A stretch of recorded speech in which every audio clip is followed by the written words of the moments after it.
Tak ada bosan-bosan cerita ini karena ini khazanah kita. Di kitab Nailul Ma'mul itu di kitab Usul Fiqih.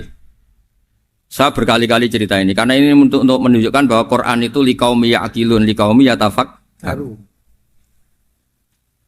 Ada seorang kiai, seorang ustadz, kiai dulu. Kiai dulu itu emang orang soleh, alim terus jadi kiai. Kalau kiai sekarang tuh macam-macam, nganggur terus ingin jadi kiai. Terus daftar gitu. Ada lowongan di yayasan masuk ingin jadi ustadz karena dengar ada gajinya. Dulu tidak ada seperti itu udah. Makanya dulu itu kalau ustadz kiai pasti soleh karena dia alim terus ingin orang lain tuh mendapat ilmunya. Kalau sekarang nggak ada yayasan sehat, guru gajinya sekian. Yang nggak ingin jadi ustadz tuh daftar karena ada gaji. Apalagi ada kabar, ada gaji, ada mes, ada wah yang daftar banyak ya. Tapi mentalnya ada kiai sebetulnya. Ya kalau sampean tanya itu baik dah Gus, ya setengah baik. Ya maksudnya setengah baik ya ada baik ngajar itu kan baik. Tapi setengah saja karena motifnya itu nyari gaji bukan ingin mencerdaskan umatnya Rasulullah SAW. Itu Imam Amudi itu guru matematika. Saya nggak bosan-bosan cerita ini. Guru matematika.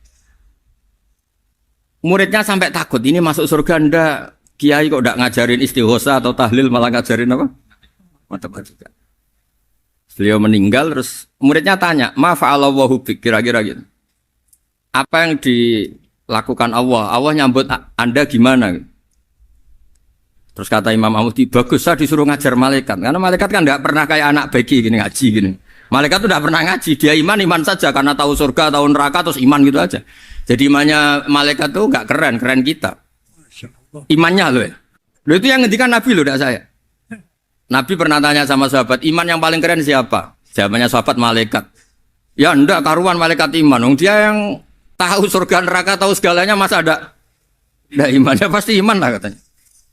Terus ya para sahabat engkau iman ya wajar kan menangi saya, nemuin saya.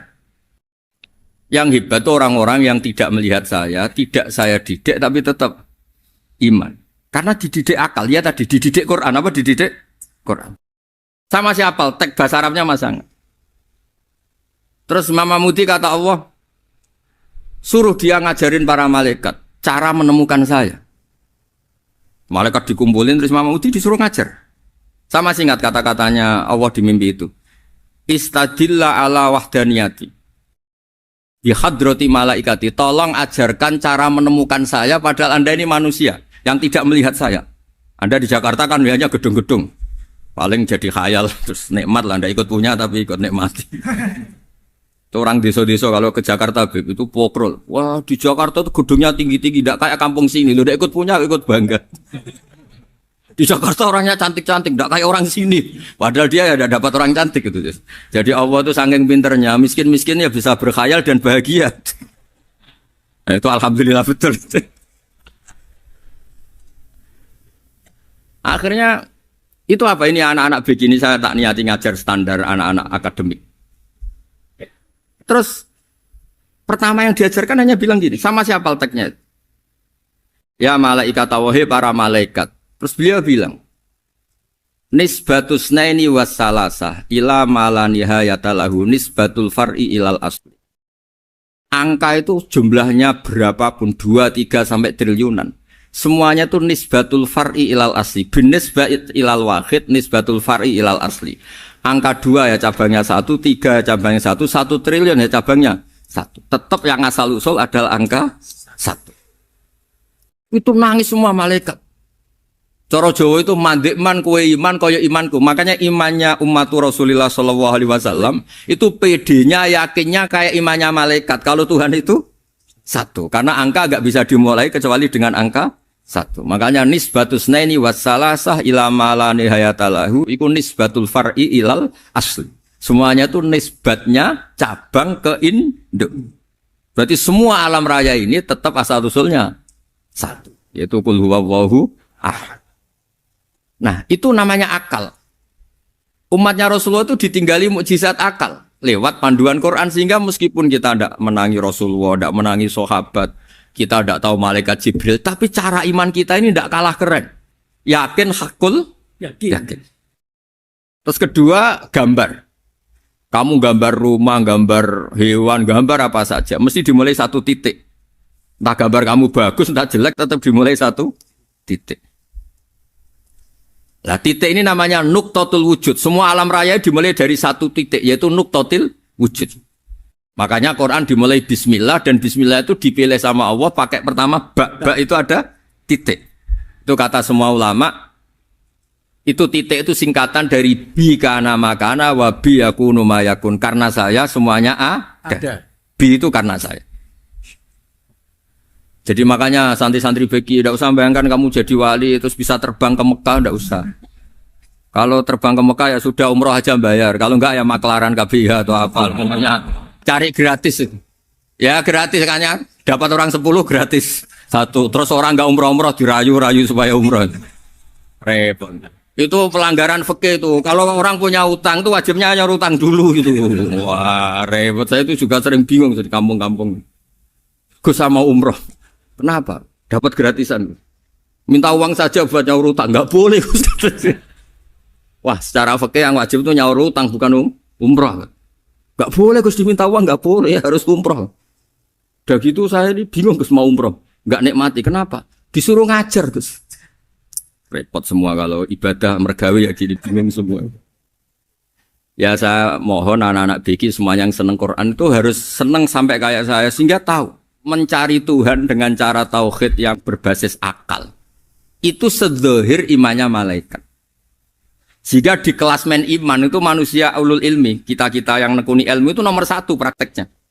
Karena nomor 1 itu Allah karuan kan syahidah wa, Allah kan gak tertandingi syahidah wa annahu la ilaha illallah. Terus wal malaikatu, malaikat kan karuan karena langsung menyaksikan surga. Dan ketiga apa? Wa ulul ilmi. Berarti prakteknya kan nomor 1. Kalau kompetitornya semuanya manusia, ulul ilmi nomor berapa? 1 kan? Nah nomor 3 kan dari Allah, malaikat, ulul ilm. Berarti kalau kompetisinya antar manusia nomor berapa? 1 kan? Nah kenapa ulul ilmi di nomor 3 kan tapi dari Allah, malaikat, ulul. Kerennya kayak apa? Karena cara iman ulul ilmi itu enggak ada ragunya sama sekali. Kamu ragu enggak kalau 2 itu cabang dari 1, asalnya 1? Enggak pernah ragu kan? Semua gambar seruat apapun dimulai dari 1 titik, ragu enggak? Enggak kan? Nah, imannya umatnya Nabi karena dipandu oleh Quran itu seyakin itu, sehakul yakin itu. Nah, itu terus Jubair bin Mut'im jadi iman. Am khuliqu min ghairi syai'in am humul khaliq. Terus kata Allah lagi, kalau kamu tidak percaya saya yang bikin langit bumi ya gampang dong, kamu saja yang ngomong kalau kamu yang bikin. Paling orang sepakat kamu stres.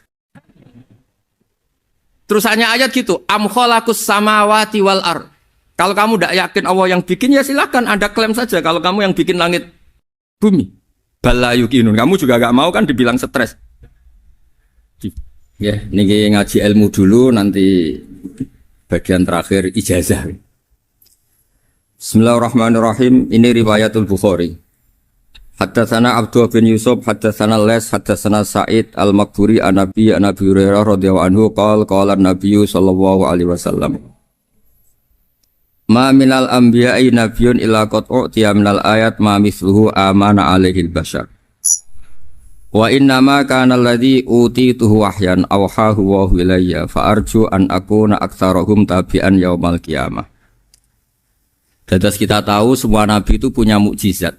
Ya, semua nabi itu punya apa? Mukjizat. Mukjizat itu hal yang luar biasa yang memastikan manusia itu tidak bisa menyainginya atau menandinginya. Dan rata-rata mukjizat Nabi dulu itu fisik. Misalnya ontanya Nabi Soleh itu kan onta tapi keluar dari batu, itu kan aneh.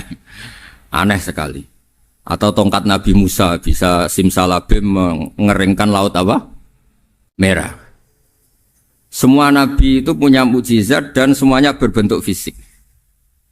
Kecuali mukjizatul Rasulullah Shallallahu Alaihi Wasallam itu berupa Al-Quran. Al-Quran itu konsep ilmiah.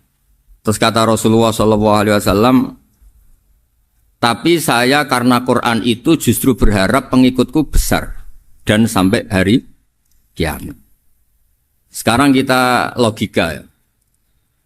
Andaikan kamu punya tongkatnya Nabi Musa, kalau kamu suka uang, kepikirannya dijual apa dipakai? Kalau kamu suka uang, dipakai. Kalau kamu ahli suudzon itu pikirannya ndak, ini asli ndak. Karena yang melihat di Turki itu ya sebagian gitu. Kalau yang suka perdukunan itu bayangkan tuh miliknya. Mungkin dipakai ngakali orang atau apa, pokoknya bayangkan tuh miliknya. Kalau yang kolektor pikirannya itu nanti ini laku berapa. Tapi kalau peneliti mungkin pikirannya itu ini asli apa ndak? Bukti aslinya apa? Repot lah. Lagi pula kalau kamu punya utang terus mau apa? Istri kamu marah mau apa? Kalau pakai tongkat. Nah, beda dengan mukjizatnya Quran itu semuanya apa? Ilmiah. Orang yang sedang harmonis dengan istri bisa pakai ayat di antara ayat-ayat Allah itu apa? Wa ja'ala bainakum mawaddatau warahmah. Nanti kalau ditakdir cerai, saya tidak menyarankan cerai. Kalau ditakdir cerai, itu masih dimotivasi sama Allah wa iyyatafarraqa yughnillahu kullam min sa'ati. Jika suami istri itu cerai, jangan-jangan suaminya dapat istri lebih baik, istrinya nanti dapat suami lebih baik. Jadi yang masa lalunya ada keprahara. Kan banyak orang suaminya meninggal ketika nikah lagi ditanya, kangen sama suami pertama, alhamdulillah ini lebih baik.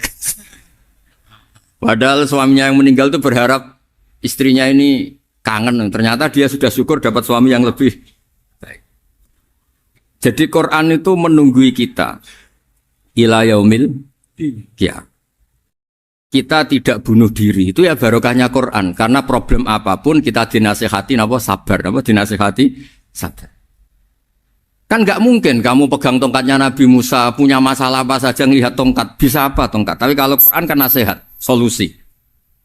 Makanya Nabi berharap dengan Quran ini, saya berharap pengaruh saya, pengikut saya terbanyak ila yaumil qiyamah. Terus beliau dikomentari begini sama, ini Fathul Bari, sarahnya Bukhari. Al-muradu anna mu'jizatil anbiya inqaradat binqiradi a'sorihim.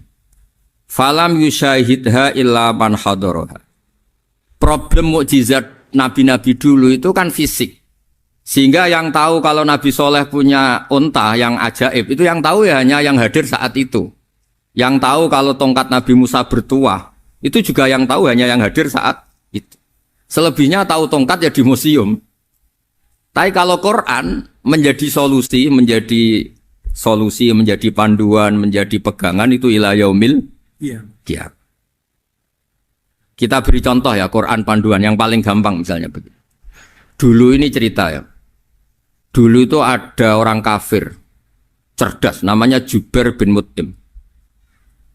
Itu saking pinternya dia, pinter juga tokoh. Itu sebagai delegasi pembebasan Asra Badrin. Jadi tawanan-tawanan perang Badar itu mulai dulu ya ada negosiasi mau dibebaskan. Terus orang-orang kafir ini menugaskan namanya Jubair bin siapa? Mut'im. Ini ada di Bukhari. Karena ini ngaji di Jakarta. Kalau orang nggak tahu hadis juga tanya ini sahih ndak itu. Wong nggak tahu kok tanya itu aneh. Padahal kalau dibodoni itu ya nggak tahu. Tapi ya tetap tanya, hadisnya ini sahih ndak? Ini kata kiai apa kata nabi ini ya ribet. Memangnya kata nabi kamu dengar kan ya lewat kiai. Memang. Setelah itu Jubair itu datang ke Medina. Dengerin, datang ke mana? Medina. Kemudian dengar Nabi baca Wattur pas sholat maghrib. Jubair karena Nabi dulu gak ada hotel, gak ada pondok ya. Pondoknya Nabi hanya sufah itu. Nabi baca maghrib, bukan diskusi, bukan debat, baca Wattur wa kitabim mastur firrokim mansur wal baitil ma'mur wasaqufil marfu wal bakhril masjur terus.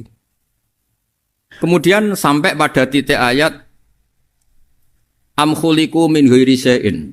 Masa manusia atau alam raya yang maujudat, yang nyata, yang wujud nyata. Kemudian asal usulnya itu ketiadaan. Ini kan hadhil alam maujud, alam ini kan nyata. Masa sesuatu yang nyata penciptanya itu tidak nyata. Jadi nggak mungkin ada faham nihilisme. Kalau faham nihilisme berarti melahirkan teori begini. Al-adamu yakhluqu maujudan, sesuatu yang tidak ada menciptakan yang itu kan akal nggak bisa nerima. Kalau sesuatu ini ada, penciptanya pasti ada. Terus akhirnya Jubair bin Mut'im itu simpuh di depan Rasulullah terus bilang, ya Muhammad kada qalbi ayatir, hampir saja hati saya terbang. Kalau riwayatnya Imam Ahmad, faka'an nama sudi akol bihati, saya ini hancur. Semua teori yang saya bawa untuk ngelawan kamu, sekarang luluh semua, hancur semua. Yang benar adalah teori Anda, bahwa Tuhan itu satu, dan Tuhan itu ada sebelum semua makhluk. Coba kalau Nabi Muhammad ada Jubair bin Mut'im terus menyembunyikan tongkat dekat mihrab, terus dilihat ini apa, paling pikirannya ini dari kayu apa, terus yang bentuk tongkat itu tukang pemahatnya siapa? Kok kurang keren, kalau di Blitur gimana ya? Kan malah panjang. Kira-kira kalau mukjizat itu dari tongkat itu malah panjang. Panjang lah pokoknya, panjang. Lagi pula kamu coba kan nggak ngarah mandi, itu yang mandi kan nabinya, bukan tongkatnya. Coba tongkatnya Nabi Musa coba anak-anak beki itu. Dipakai mukul kucing aja tidak mesti mati itu. Jadi nggak jelas mukjizat-mukjizat seperti itu nggak.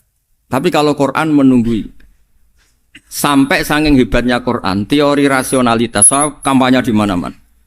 Tingkat validitas, tingkat kebenaran Quran itu bahkan bisa diuji tanpa membuktikan, tanpa apa?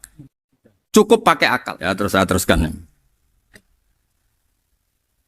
Fala yamurru terus al-murad anna mu'jizatil anbiya in qaradat binqidari a'sam wa mu'jizatul Qur'an mustamirratun ila yaumil qiyamah.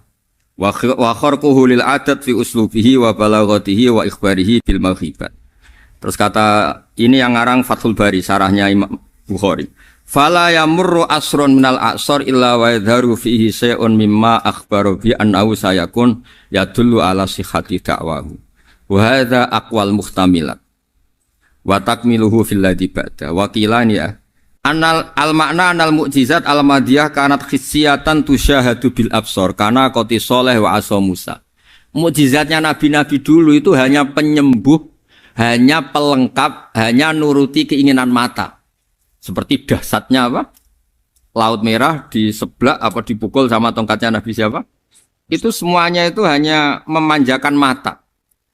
Urusan mata. Terus wow itu. Tapi kalau mukjizatnya Nabi Muhammad itu berdasar akal. Maksudnya berdasar akal nih dengerin ya. Dengerin betul. Ketika Laut Merah terus tersibak kan wow itu keren kan? Terus kita bilang menyimpulkan, wah kita tidak akan mampu. Itu bodoh sekali kesimpulan kita tidak akan mampu. Meskipun bikin nyamuk Anda juga tidak mampu. Loh untuk memutuskan tidak mampu saja kok sampai pertunjukan seperti itu tuh laopo, cek goblok gitu. Nah kalau kita karena umat yang pinter untuk memaksa kita nggak mampu, Allah bilang Inna wa la yastahi ayadriba mathalam ma ba'ud. Kita melihat nyamuk langsung berkesimpulan tidak mampu. Saya berkali-kali cerita, nyamuk itu sudah kecil, masih punya urat. Uratnya kayak apa? Masih punya kuman, kumannya seberapa? Ya enggak? Nyamuk itu kecil, punya organ tubuh. Organ tubuhnya punya urat. Itu kalau kamu pinter, antara tongkatnya Nabi Musa menyibak Laut Merah sama nyamuk itu sama-sama berkesimpulan, melahirkan satu faham bahwa kita tidak. Loh, untuk memaksa tidak mampu saja kok nuju pertunjukan ada onta keluar dari batu Nakotu Soleh, ada tongkat yang bisa mengeringkan laut. Cik goblok ya. Nah kita alhamdulillah ada jenis goblok yang seperti ini. Untuk ikrar bahwa Allah itu hebat ala kulli syai'in, cukup lihat nyamuk, kagum kan? Sudah ada usah bikin hidup. Saya berkali-kali mencontohkan. Para pemahat tak suruh bikin patung gajah itu mampu. Tak suruh bikin patung nyamuk kalau bisa. Nyari materi dari apa? Gampang mana bikin patung gajah sama patung nyamuk? Gajah, makanya Allah bikinnya contoh itu untuk ijaz itu pakai nyamuk, bukan pakai gajah. Itu kalau ustadz-ustadz yang agak jorok malah contohnya nyamuk, Gus. Itu kecil. Itu kayak apa? Di dalamnya dia hamil. Itu anaknya kecil lagi, telurnya kecil lagi, itu gimana itu cara bikin ini? Makanya di sini ini ada kitab Itqan, itu komentarnya itu lucu. Ini kitab Al-Itqan karangannya Imam Suyuti. Ini persis komentar saya tadi yang kata Imam Suyuti, pengarang kitab Itqan. Wa ya imma khissiyah wa imma aqliyah. Jadi mukjizat itu ada yang fisik, bisa dilihat indra, panca indra bisa dilihat akal. Wa aktsaru mu'jizati Bani Israil kanat khissiyah li baladatihim. Bilada itu goblok. Wakilati basairihim. Dasar wong goblok. Mukjizat kok ngenteni sing wow. Maksudnya dasar untuk ngakui Allah hebat saja kok nunggu hal-hal yang seperti itu. Paham ya? Mergo likil latin apa aklihim. Wa aksaru mu'jizati hadil ummah akliyatun li farati dzakaihim wa kamali afwahihim. Dan mukjizatnya umat ini semuanya berdasar akal karena sudah cerdas.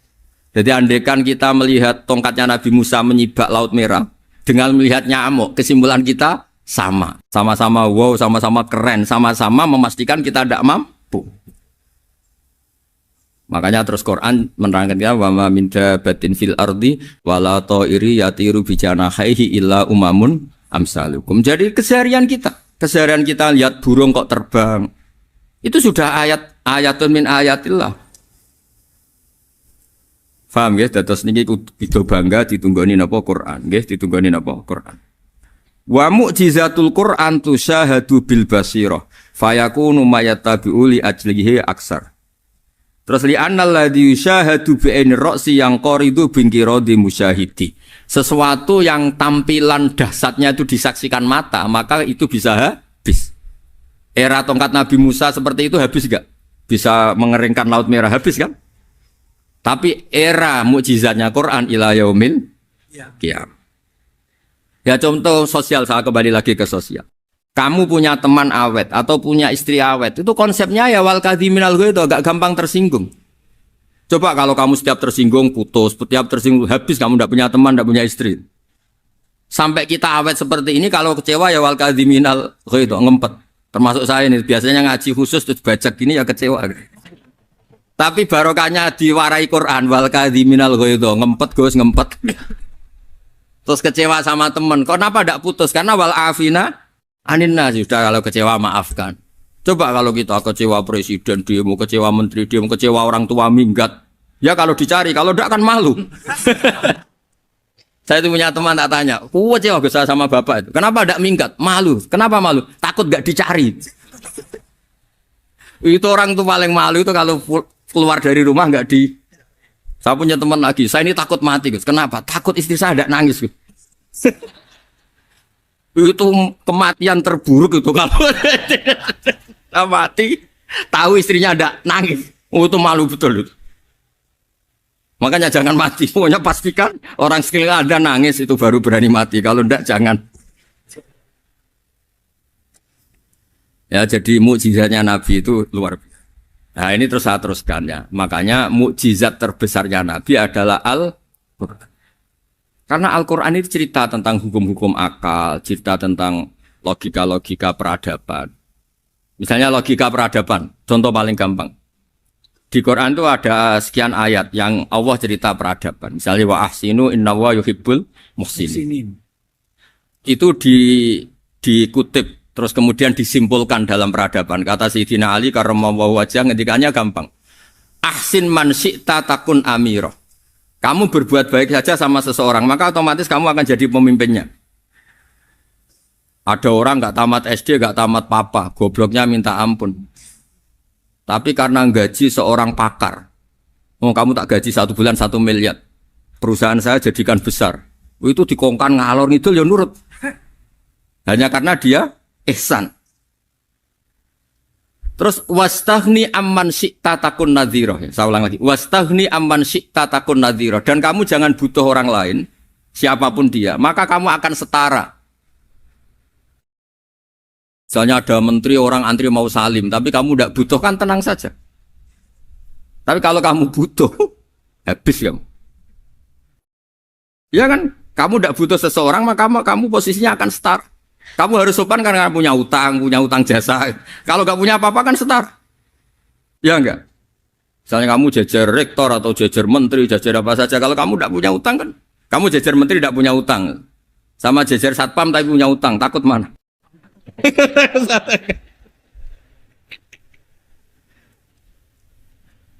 Kalau butuh itu mesti kalah kan? Ada pejabat misalnya nggak begitu cantik sama perempuan cantik yang kamu butuh ingin dicintai, takut mak.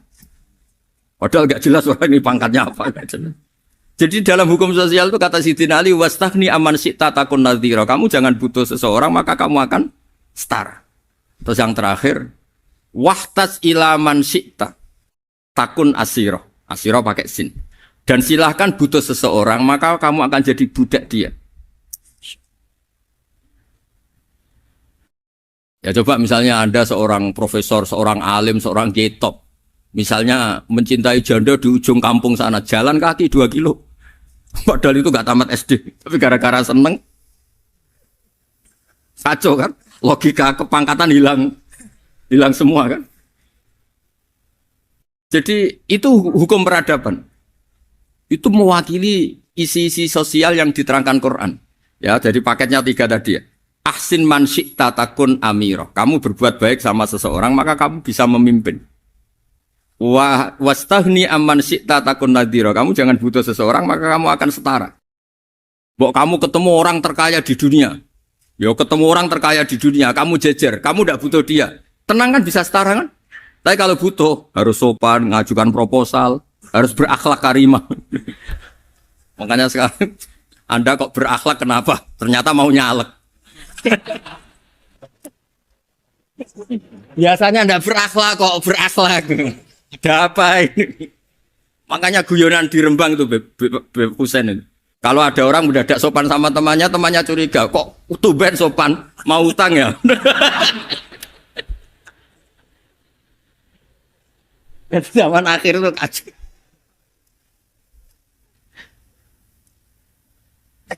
Ya di semua daerah gitu ya sama Pak Rektor ya. Kalau ada teman biasanya nggak sopan kok sopan, itu temannya curiga. Ini Pak Rektor UI ini kok tumben sopan, ada apa ya? Karena di mana-mana orang butuh itu pasti beretika. Kamu punya teman paling berdua, kalau mau utang berakhlak gak? Atau misalnya kamu punya adik cantik terus punya teman berdua, kalau cinta adik kamu berakhlak gak? Biasanya nggak sama sekali nggak berakhlak. Gara-gara butuh menjadi berakhlak. Ya jadi hukum sosial itu ya kuncinya 3 tadi. Ahsin man syi'ta takun amira. Wastaghni amman syi'ta takun nadhira. Terus wahtas ila man syi'ta takun asira. Kalau kamu butuh seseorang pasti kamu dibikin hina. Asir itu tawanan. Nah, Quran itu bicara sosial itu lengkap. Dan itu yang nunggui kita. Kita punya tetangga yang kurang baik, ya seneng. Punya tetangga baik, ya seneng. Kata Imam Syafi'i, saya berkali-kali cerita. Kok seneng semua Imam Syafi'i? Ya bagus lah. Kalau yang seneng saya enak lah. Dijak jagongan, dijak ngopi enak. Yang nggak seneng saya, gak ngarah utang. Uang itu nak, kamu punya tetangga gak seneng kamu. Aman kan? Aman. Gak akan pinjem uang kan, pinjem mobil. Uang gak seneng kok. Makanya Imam Syafi'i itu kalau ngedikan luar Syafi'i, diceritain orang. Ya Aba Abdillah bagiannya. Ya Aba Abdillah orang itu gak seneng kau. Bagus lah. Loh kenapa bagus?